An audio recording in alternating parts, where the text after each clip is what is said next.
வீட்டுக்கு ஒருவருக்கு வேலைவாய்ப்பு, மகளிருக்கு 50% மானியத்தில் இருசக்கர வாகனங்கள் உள்ளிட்ட பல்வேறு அறிவிப்புகள் அடங்கிய தேர்தல் அறிக்கையை அதிமுக பொதுச் செயலாளர் ஜெயலலிதா நேற்று வெளியிட்டிருக்கிறார்.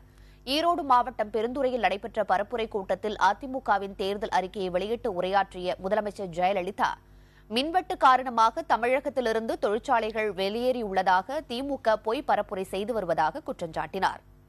திருப்பூரில் சாயப்பட்டறைகள் மூடப்படுவதை தடுக்க முந்தைய திமுக அரசு நடவடிக்கை எடுக்கவில்லை என்று கூறினார். சாயப்பட்டறைகள் மூடப்படுவது அதிமுக ஆட்சியில் தடுத்து நிறுத்தப்பட்டது என்றும், புதிய சுத்திகரிப்பு நிலையங்கள் அமைக்க நடவடிக்கை எடுக்கப்பட்டது என்றும் அவர் மேலும் குறிப்பிட்டார். தமிழகத்தில் விலைவாசியை கட்டுப்படுத்த தமிழக அரசு உரிய நடவடிக்கை எடுத்ததாக கூறிய ஜெயலலிதா, சமையல் எண்ணெய், பருப்பு வகைகள் குறைந்த விலையில் வழங்கப்படுவதாகவும் குறிப்பிட்டார். மின்வெட்டு தமிழகத்தில் தற்போது இல்லை என்பதால் தமிழகத்தில் பல தொழிற்சாலைகள் புதியதாக துவங்கப்பட்டுள்ளன.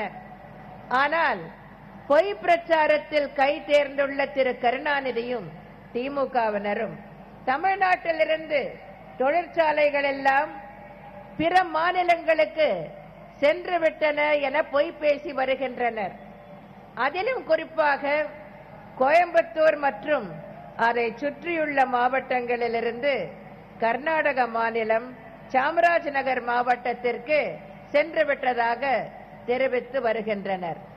அவ்வாறு சென்றுவிட்டதாக சொல்லும் ஒரு தொழிற்சாலையின் பெயரை கூட அவர்களால் தெரிவிக்க இயலவில்லை. ஆனால் திமுக ஆட்சி காலத்தில்தான் சென்னை மெட்ரோ ரயிலுக்கு ரயில் பெட்டிகள் தயாரிக்கும் தொழிற்சாலை தமிழ்நாட்டில் நிறுவப்படாமல் ஆந்திர மாநிலம் ஸ்ரீ சிட்டியில் நிறுவப்பட்டது. திரு கருணாநிதிக்கு தமிழகத்தின் தொழில் வளர்ச்சி பற்றி கவலை இல்லை.